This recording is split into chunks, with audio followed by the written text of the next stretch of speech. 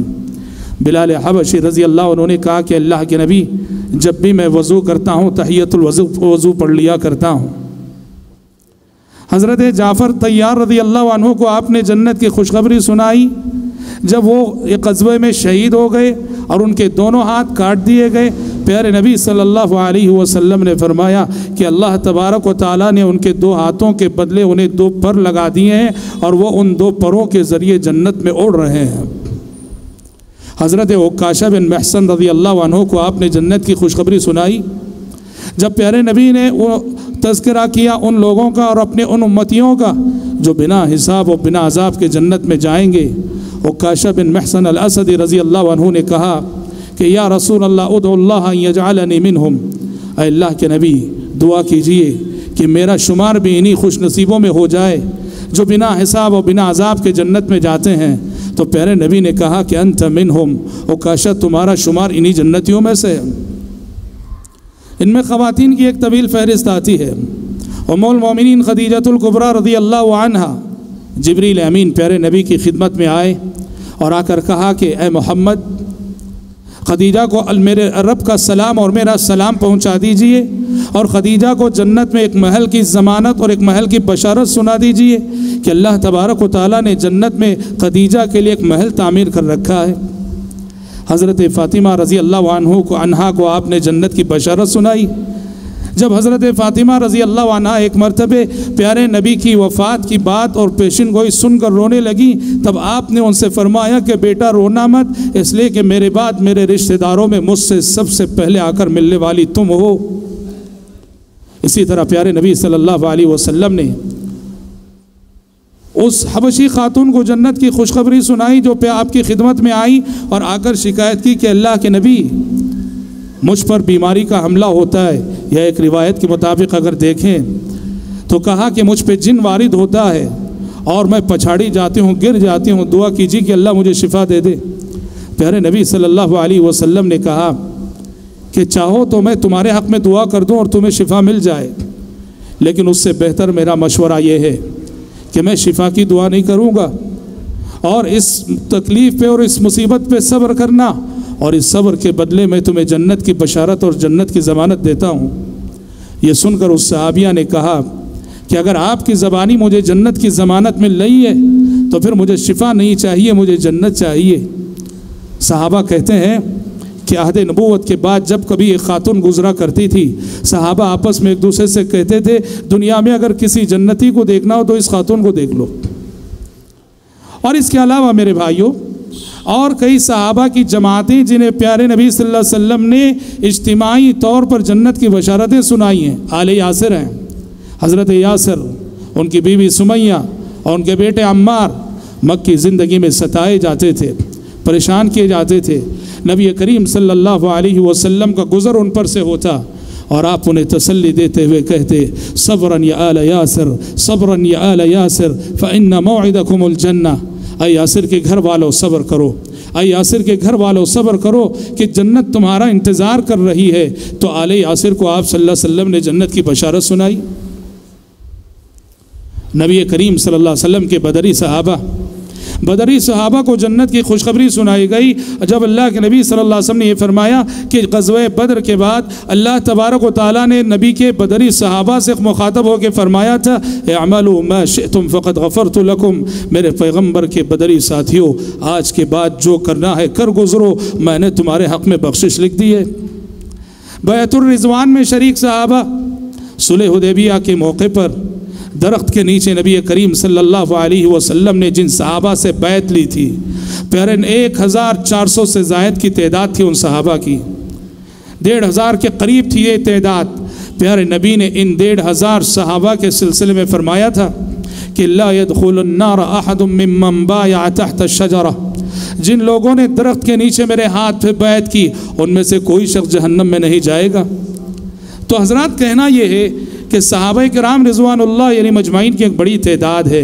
جنہیں نبی کریم صلی اللہ علیہ وسلم نے جنت کی بشارت سنائی۔ جب بات ایسی ہے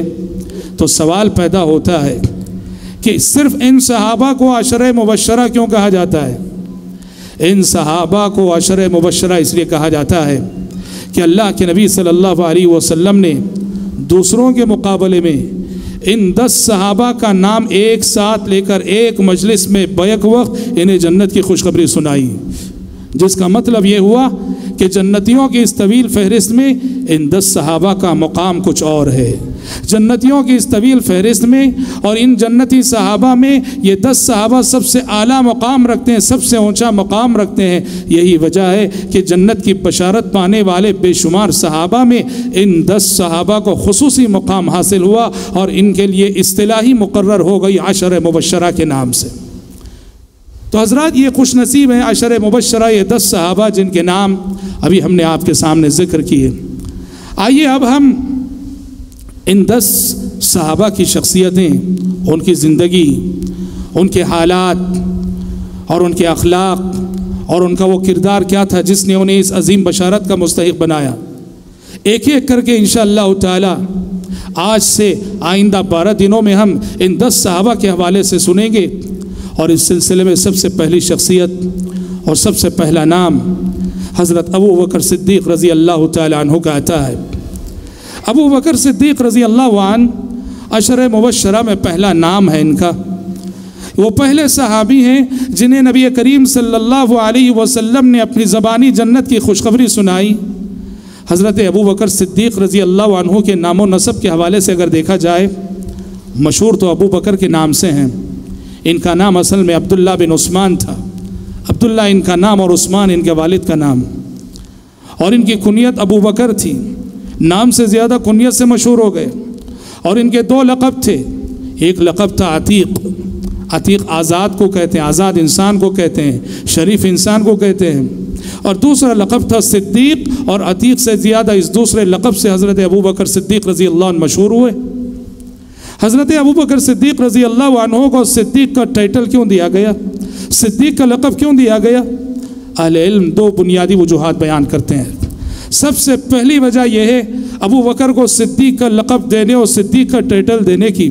کہ جب پیارے نبی صلی اللہ علیہ وسلم دنیا میں نبی بن کر آئے، دنیا میں رسول بن کر آئے، تو نبی کریم صلی اللہ علیہ وسلم پر سب سے پہلے ایمان لانے والے اور سب سے پہلے آپ کی تصدیق کرنے والے ابو بکر صدیق تھے۔ یہی وجہ ہے کہ بعض موقع پر پیارے نبی نے جب حضرت ابو بکر کو دوسروں سے تکلیف پہنچتی تھی، آپ لوگوں سے مخاطب ہو کے کہتے تھے، لوگوں ابو بکر کے سلسلے میں کچھ نہ کہو، ابو بکر کو تکلیف نہ دو، اس لیے کہ جب ساری دنیا مجھے جھوٹا کہہ رہی تھی ابو بکر نے مجھے سچا جانا تھا۔ جب ساری دنیا مجھے جھوٹا کہہ رہی تھی تو ابو بکر تھا جس نے مجھے کہا کہ آپ سچے نبی ہیں۔ اور حضرات ابو بکر کے صدیق کہلانے کی دوسری وجہ یہ ہے کہ مشکل سے مشکل اوقات میں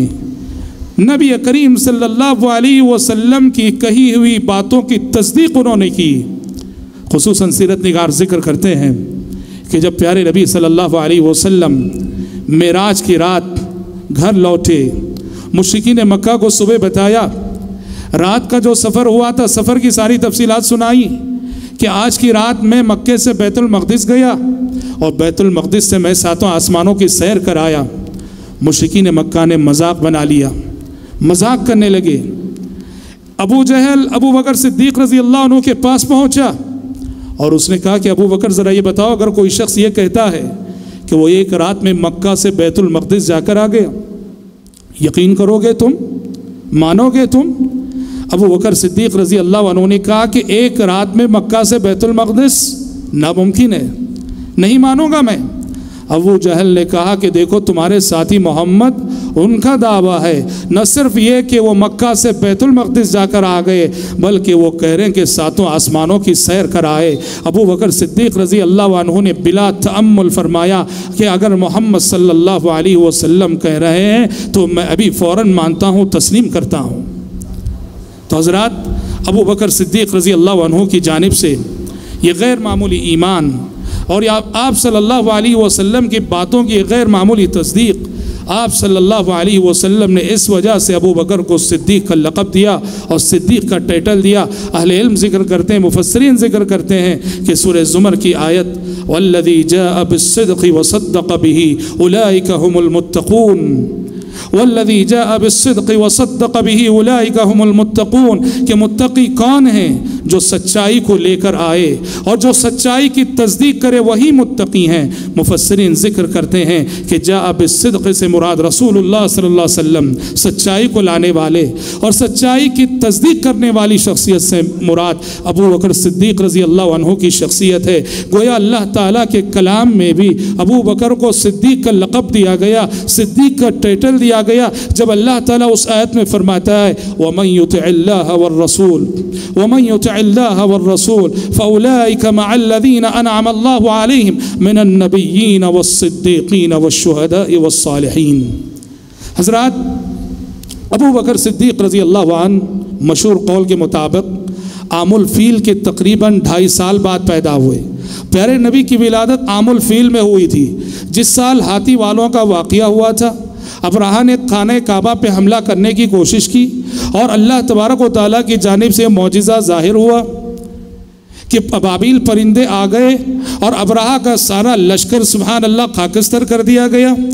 اس سال کو عام الفیل کہا جاتا ہے۔ نبی کریم صلی اللہ علیہ وسلم کی ولادت اس سال ہوئی تھی۔ اس کے ٹھیک 2.5 سال بعد ابو بکر صدیق رضی اللہ عنہ کی ولادت ہوئی۔ اس طرح ابو بکر صدیق رضی اللہ عنہ نبی کریم صلی اللہ علیہ وسلم کے مقابلے میں 2.5 سال چھوٹے تھے، اور یہ ابو بکر کی خوش نصیبی تھی، اور یہ ابو بکر کی سعادت مندی تھی، اور یہ ابو بکر کی سبحان اللہ دنیا اور آخرت میں کامیابی کی ضمانت تھی کہ بچپن ہی سے انہیں نبی کریم صلی اللہ علیہ وسلم کی رفاقت نصیب ہوئی۔ اس دنیا میں اگر دوستی کے حوالے سے یہ سوال کیا جائے کہ اللہ کے آخری رسول حضرت محمد صلی اللہ علیہ وسلم کا سب سے چہیتا ساتھی کون تھا، اللہ کے نبی کا سب سے قریبی دوست کون تھا، اللہ کے نبی کا سب سے بڑا ہمدرد کون تھا، اللہ کے نبی کا سب سے بڑا غمخوار کون تھا، اللہ کے نبی کا صدیق حمیم کون تھا، تو سب کا ایک ہی جواب ہوگا کہ اللہ کے نبی کا سب سے قریبی ساتھی ابو بکر صدیق رضی اللہ عنہ۔ اور یہ دوستی اور یہ صحبت بچپن سے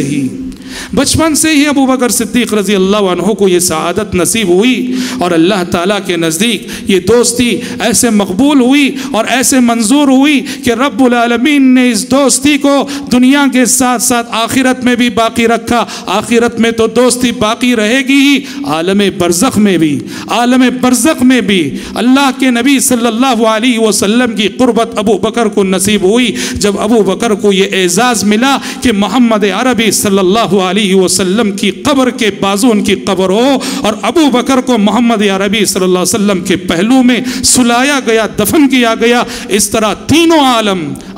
دنیا، عالم برزخ اور عالم آخرت، ان تینوں مقامات پہ ابو بکر صدیق رضی اللہ تعالیٰ عنہ کو محمد عربی صلی اللہ علیہ وسلم کی دوستی، آپ کی صحبت، آپ کی رفاقت اور آپ کی قربت نصیب ہوئی۔ اور یہ وہ اعزاز ہے کہ جس اعزاز پہ جتنا زیادہ رشک کیا جائے کم ہے، جتنا زیادہ رشک کیا جائے کم ہے۔ محمد عربی صلی اللہ علیہ وسلم کی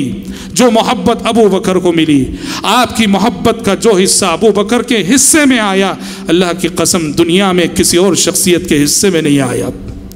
عمرو بن العاص رضی اللہ عنہ کہتے ہیں کہ میں نے ایک مرتبہ پیارے نبی سے پوچھا، کہا کہ اللہ کے نبی آپ کے نزدیک سب سے زیادہ محبوب کون ہے؟ آپ کے نزدیک سب سے زیادہ محبوب کون ہے؟ پیارے نبی نے کہا کہ عائشہ۔ پیارے نبی نے کہا کہ عائشہ، کہا کہ عائشہ میرے نزدیک سب سے زیادہ محبوب۔ عمرو بن العاص رضی اللہ عنہ نے کہا میں نے پوچھا کہ مردوں میں آپ کے نزدیک سب سے زیادہ محبوب کون ہے؟ پیارے نبی نے کہا کہ ابوہا، عائشہ کا باپ رضی اللہ عنہ وارضاہ۔ حضرات طبقہ صحابہ میں، صحابہ کی جماعت میں ابو بکر صدیق رضی اللہ عنہ کی خصوصیات کیا تھیں اور وہ صفات کیا تھیں جن صفات سے ابو بکر صدیق رضی اللہ عنہ کی شخصیت ممتاز ہوئی؟ طویل فہرست ہے، بڑی خصوصیات ہیں ابو بکر صدیق کی۔ سب سے بڑی خصوصیت میں آپ کو بتاؤں، ابو بکر کو یہ جو مقام ملا کہ افضل البشر بعد الانبیاء، یا یوں کہیے احتیاط کے ساتھ اگر ہم کہیں اس امت میں محمد عربی صلی اللہ علیہ وسلم کے بعد اگر کسی کا مقام ہے، کسی کا رتبہ ہے، تو محمد عربی صلی اللہ علیہ وسلم کے بعد اس امت میں ابو بکر صدیق رضی اللہ عنہ کا مقام آتا ہے، ابو بکر صدیق کا نمبر آتا ہے۔ خصوصیت کیا تھی؟ ابو بکر صدیق کی خصوصیت کو بیان کرتے ہوئے بکر بن عبداللہ المزنی فرماتے ہیں رحمت اللہ علیہ کہ ابو بکر کو یہ مقام اور رتبہ کیوں ملا؟ کہا ما فضلهم ابو بکر بکثرت صلاة ولا صیام ولکنہ فضلهم بشیء وقر فی القلب۔ کہا کہ ابو بکر کو یہ جو مقام ملا کہ نبی کے بعد اگر اس امت میں کسی کا درجہ ہے تو ابو بکر کا ہے۔ ابو بکر کو یہ درجہ اس لیے نہیں ملا کہ طبقہ صحابہ میں سب سے زیادہ نفل نمازیں ابو بکر پڑھتے تھے، نہیں، ہو سکتا ہے کہ صحابہ میں ابو بکر سے زیادہ نفل نمازیں پڑھنے والے رہے ہوں۔ ابو بکر کو یہ مقام اس لیے نہیں ملا کہ طبقہ صحابہ میں سب سے زیادہ نفل روزے رکھنے والے تھے، نہیں، ہو سکتا ہے کہ صحابہ میں ابو بکر سے زیادہ نفل روزے رکھنے والے رہے ہوں۔ پھر ابو بکر کو یہ جو مقام ملا کس بنا ملا؟ بکر بن عبداللہ المزنی فرما دیں وَلَكِنَّهُ بِشَيْءٍ وَقَرَ فِي الْقَلْبِ۔ ابو بکر کو یہ جو مقام ملا وہ دل کے ایمان کی وجہ سے ملا، دل کے یقین کی وجہ سے ملا، یعنی جس معیار کا ایمان ابو بکر کے دل میں تھا، جس کوالٹی کا ایمان ابو بکر کے دل میں تھا، دنیا کی کسی شخصیت کے دل میں ویسا ایمان اور یقین نہیں دیکھا گیا۔ اللہ تعالیٰ کے نزدیک بندوں کے درجات کا تفاوت دل کے جذبات، دل کے ایمان، دل کے یقین اور دل کی کیفیت کی بنیاد پر ہوتا ہے۔ پیارے نبی کی وعدوں، پیارے نبی کی باتوں اور آسمان سے آنے والی وحی کے پیغامات پر جیسا ایمان اور جیسا یقین ابو بکر کا تھا، اللہ کی قسم ویسا ایمان محمد عربی صلی اللہ علیہ وسلم کے بعد کسی اور دل میں نہیں دیکھا گیا۔ شیخ الاسلام ابن تیمیہ نے ایک بہت بڑی بات روایت کی ہے، منہاج السنہ نبویہ میں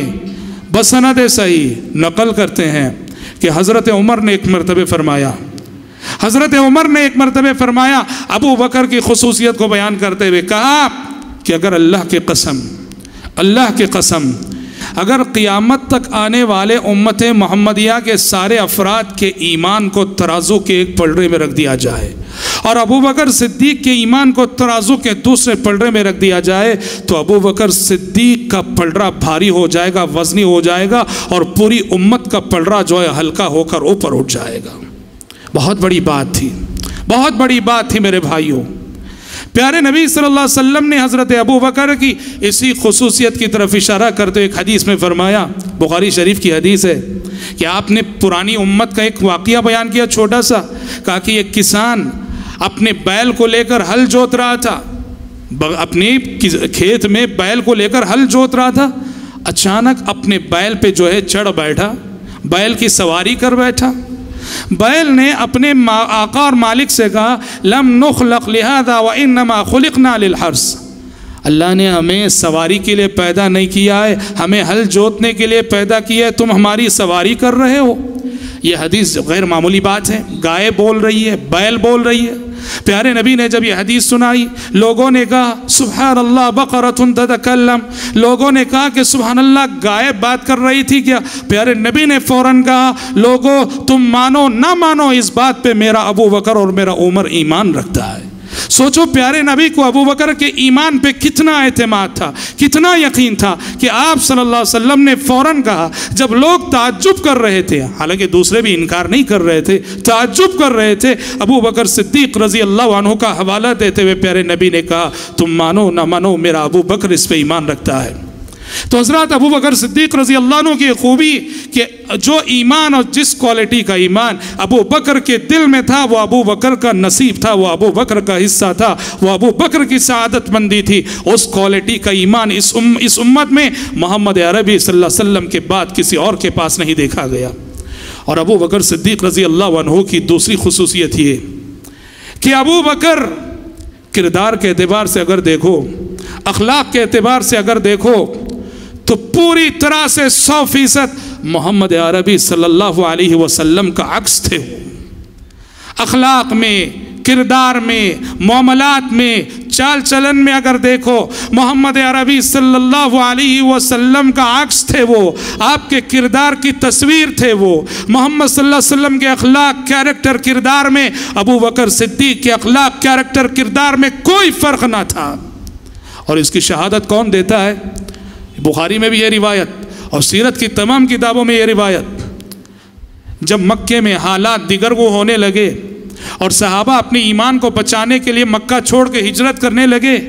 ایک مرتبہ ابو بکر کے دل میں بھی خیال آیا کہ چلو ہم بھی یہاں سے نکلتے ہیں۔ ابو بکر صدیق رضی اللہ عنہ مکہ سے نکلنے کا ارادہ کر لیے، اپنی سواری لیے اور سواری لے کے مکے سے رخصت ہونے لگے، مکے سے جانے لگے۔ راستے میں ایک کافر سردار، مشرک سردار، اس کا نام تھا ابن الدغنہ۔ ابن الدغنہ نے ابو بکر کو کہیں جاتے ہوئے دیکھا، ابن الدغنہ نے ان کا راستہ روکا، کہا ابو بکر کہاں جا رہے ہو؟ ابو بکر نے کہا کہ میں مکے سے باہر کسی ایسے آزاد مقام پہ جانا چاہتا ہوں جہاں میں پوری آزادی کے ساتھ اللہ کی عبادت کر سکوں۔ ابن الدغنہ کافر سردار کا ریاکشن کیا تھا؟ اس کا جواب کیا تھا؟ ابو بکر جیسے انسان کو مکہ چھوڑ کر جاتے ہوئے دیکھ کر ابن الدغنہ کانپ اٹھا اور اس نے فوراً کہا مثلک یا ابا بکر لا یخرج ولا یخرج، اے ابو بکر تم جیسا مثالی انسان نہ خود سے نکل سکتا ہے اور نہ ہی کوئی دوسرا اسے مکے سے نکال سکتا ہے۔ کہا کہ ابو بکر چلو میں تمہیں پناہ دیتا ہوں، تم ایسے انسان ہو انک لتصل الرحم وتحمل الکل وتکسب المعدوم وتقری الضیف وتعین علی نوائب الحق، تم وہ انسان ہو کہ رشتوں کو جوڑنے والے ہو، تم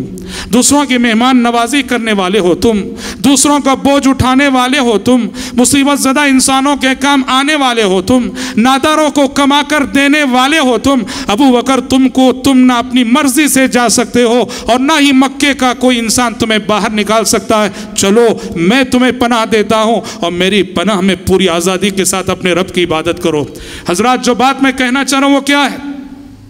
جو جملے ابن الدغنہ نے کہے، جو صفات ابو بکر کی ابن الدغنہ نے دہرائی،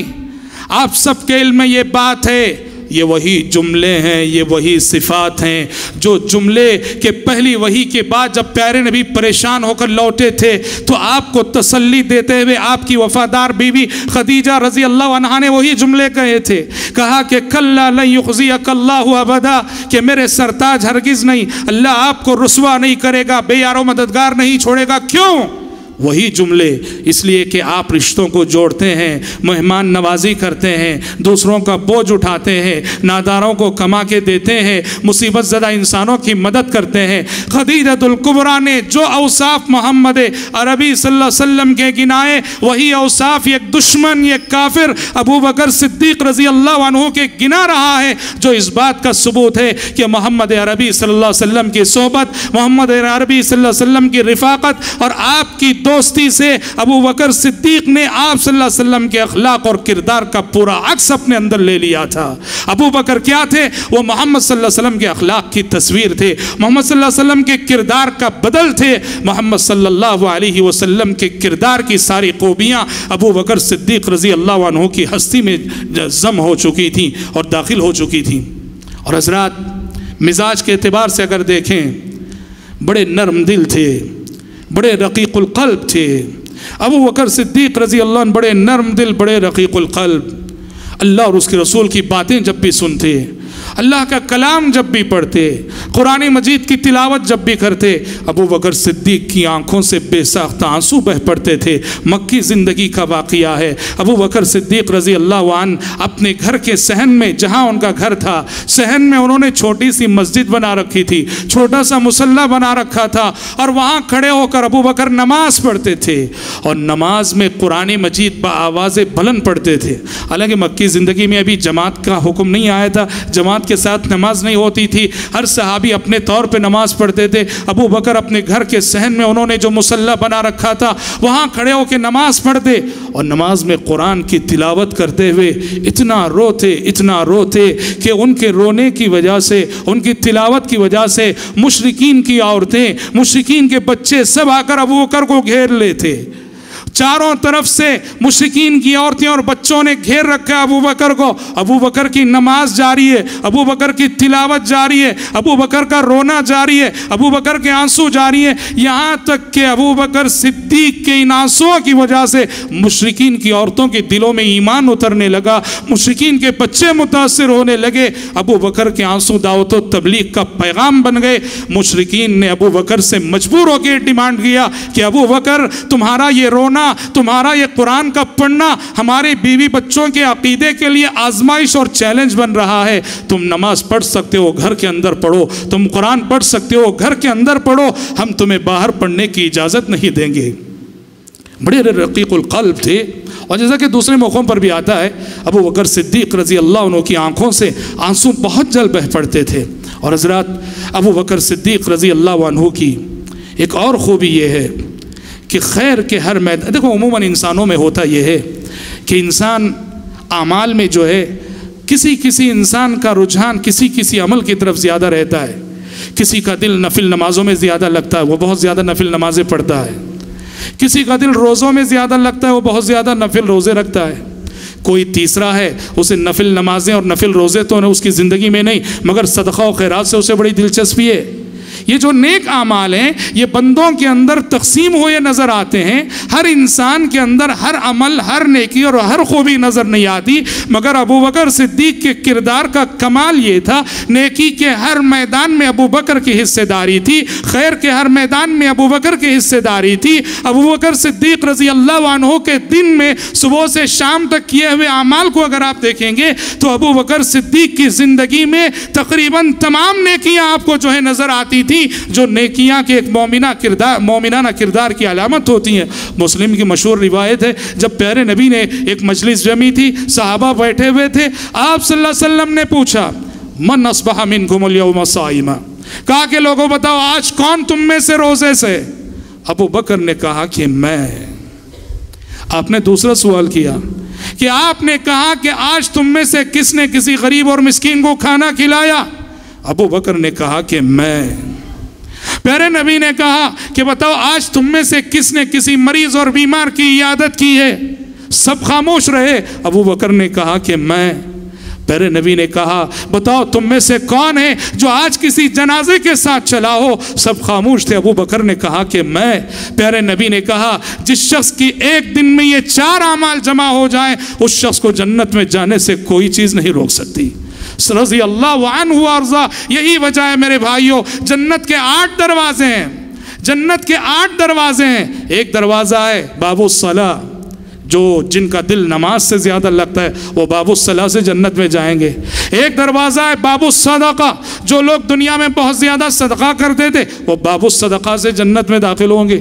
ایک دروازہ ہے باب الریان، جو نفل روزے رکھنے والے تھے وہ باب الریان سے جنت میں داخل ہوں گے۔ ایک دروازہ ہے باب الجہاد، جو مجاہدین ہیں وہ باب الجہاد سے جنت میں داخل ہوں گے۔ پیارے نبی نے جب یہ حدیث بیان فرمائی، ابو بکر صدیق نے پوچھا تھا اے اللہ کے نبی کوئی خوش نصیب ایسا بھی ہے کہ جسے جنت کے 8 دروازوں سے داخلہ نصیب ہوگا؟ تو پیارے نبی نے کہا کہ ابو بکر وہ خوش نصیب تم ہی ہو، وہ خوش نصیب تم ہی ہو، جنت کے 8 دروازوں سے تمہیں پکارا جائے گا، جنت کے 8 دروازوں سے تمہیں آواز دی جائے گی۔ کیوں؟ ابو بکر کی زندگی میں نماز بھی تھی، ابو بکر کی زندگی میں روزہ بھی تھا، ابو بکر کی زندگی میں صدقہ بھی تھا، ابو بکر کی زندگی میں جہاد بھی تھا، ابو بکر کی زندگی میں سارے اعمال خیر تھے، اور وہ بھی ان تمام اعمال اور عبادتوں کے اعلیٰ درجے پہ پہنچے ہوئے تھے۔ اسی لیے ابو بکر کا شمار ان خوش نصیب امتیوں میں ہوتا ہے جنہیں جنت کے 8 دروازوں سے آواز دی جائے گی۔